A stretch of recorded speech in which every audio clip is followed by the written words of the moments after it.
Strange. The others on patrol should have returned by now. Our food will be overcooked if we wait any longer. We will just have to start without them. Would you call Master Matoya and the others?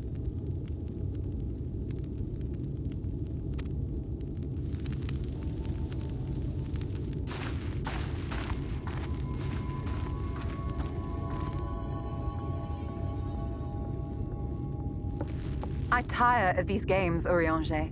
Why do you pretend you cannot see it?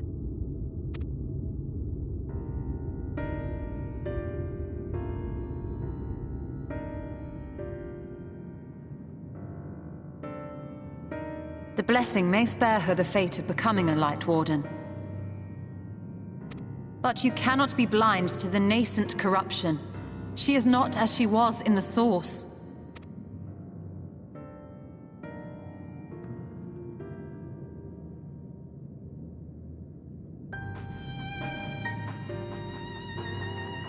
Though I have no proof, I fear that the light which poured forth from the Wardens was not negated at all.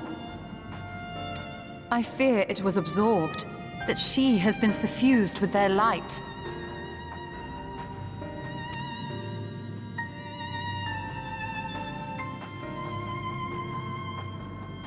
Though I have given thought to this possibility, I dare not speak until more is known.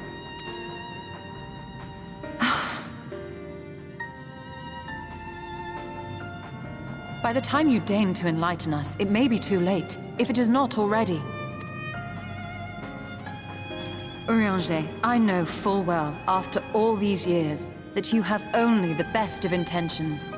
But that does not make it any easier to put my faith in a man so infatuated with secrecy. I have had my suspicions ever since the Exarch bade you speak that day. But now I must ask. The 8th Umbral Calamity and all that followed. Everything you claim to have seen.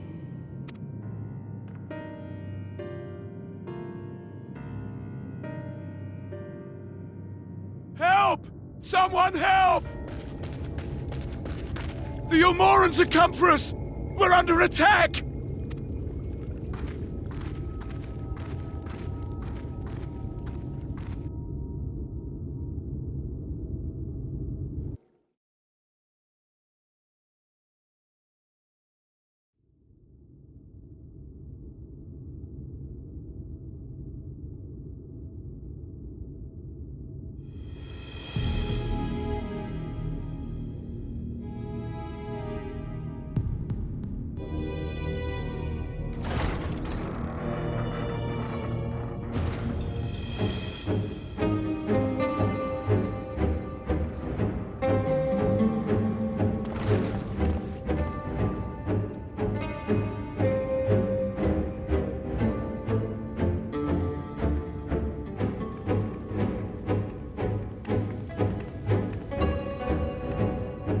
Lord Vorthry, how good it is to see you. How long has it been? Not since your inauguration, unless I'm mistaken. Too long, at any rate. May I say how humbled I am to be invited not only into your city, but your home. You are as generous as ever. And you as disingenuous. Let us dispense with the pleasantries. This merry band of dissidents people are calling Warriors of Darkness. They have slain Sin-Eaters, and by all accounts the Crystarium is complicit in their villainy. And now I hear reports of your people obstructing my soldiers, so I must ask, what exactly do you think you are doing?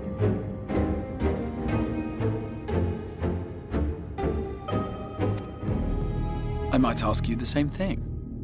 It should be clear, even to you, that defeating the Light Wardens represents the world's only hope of survival.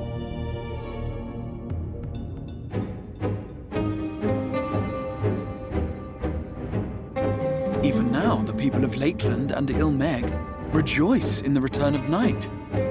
For 100 years, they yearned for a means to fight back against the Sin-Eaters, and at last they have found one. Yet you choose to stand idly by and do nothing. Why?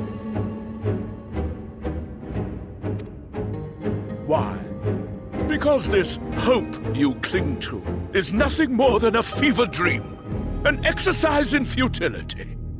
Even should you slay the Sin Eaters, the world as we know it is beyond salvation. With what little land and resources remain, the people would be free only to starve. Before long, they would turn to violence, then to war, and ultimately usher themselves unto oblivion. They require a firm hand to shepherd them from the edge. The hand of a king, nay, a god. I will see their dreams fulfilled, their wishes granted. I will give them peace, order, and they shall never want for bliss.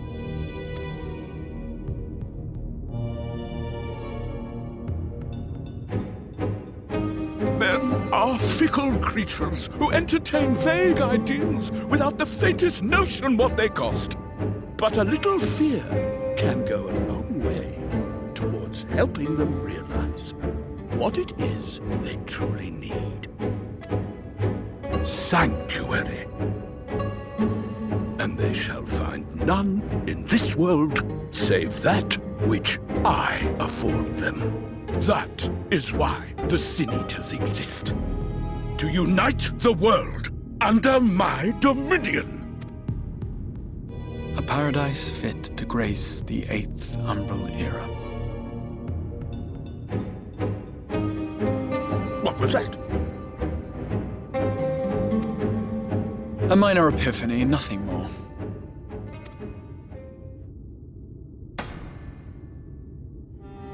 You have always held sway over those around you. Those who defy you must submit or die.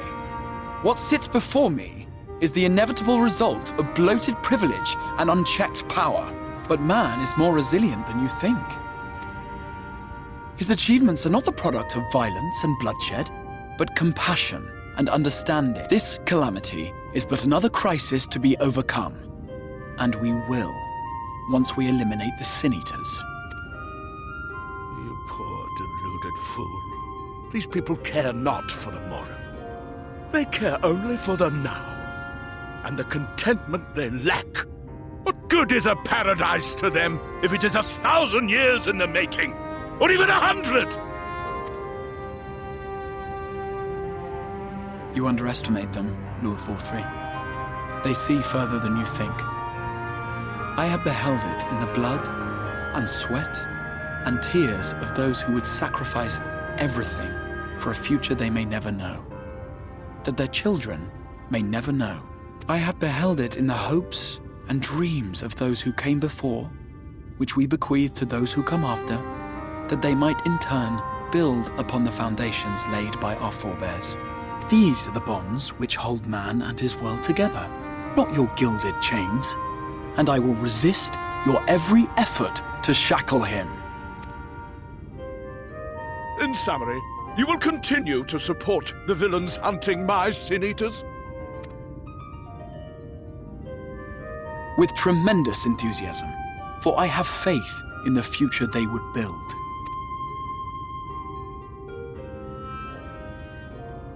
Oh, why do I even bother? Fools, the lot of you! So naive! So painfully predictable! Did you imagine I did not know your mind? That I would wait until after this meeting to dispatch my forces? Even as we speak, they march to the Sin Eaters' defense. Insurrection will not be tolerated!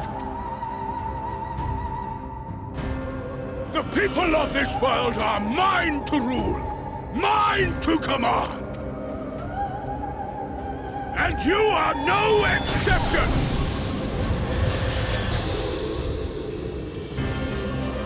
What? How did he... Insolent swine! I will not stand for this! Do you hear me?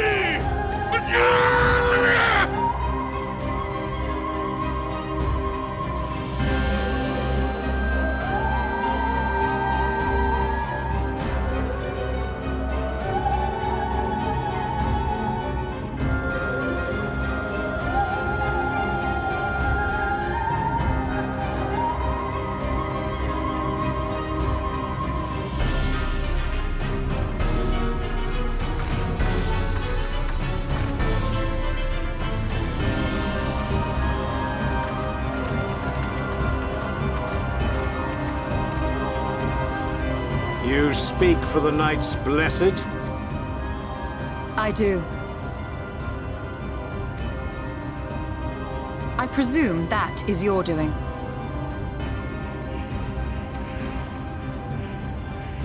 If you've come to parley, I must insist that you first return him to us. You're in no position to make demand.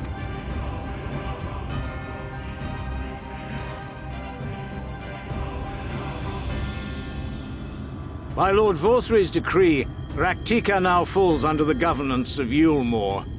You will henceforth answer to us.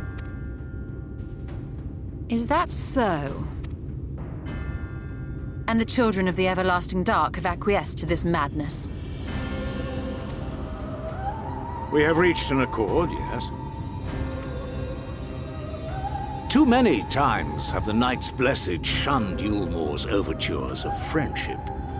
The risk that you harbor hostile intentions has grown too great to ignore. Therefore, his lordship has claimed dominion over this forest and bestowed executive authority upon the children of the Everlasting Dark.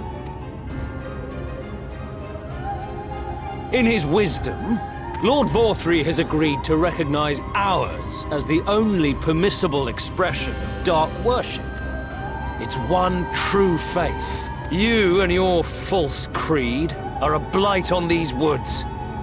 A foul, unholy corruption that must be cleansed. Little wonder the Warrior of Darkness visits both Lakeland and Ilmeg, yet shuns Raktika. Your perverted teachings hold blessed Shadow at bay.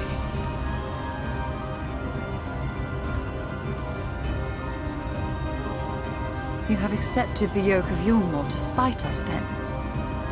Fools! Darkness will never return to these skies while they hold sway. Those of you minded to obey his lordship are to make for Woven Oath with all haste. We will leave you, but you may have time to prepare. Woven Oath?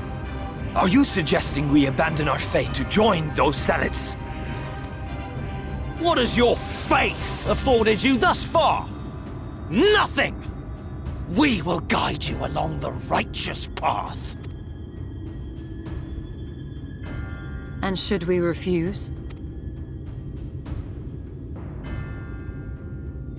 Anyone found here upon our return will be considered a traitor to Yulmore, and dealt with as such.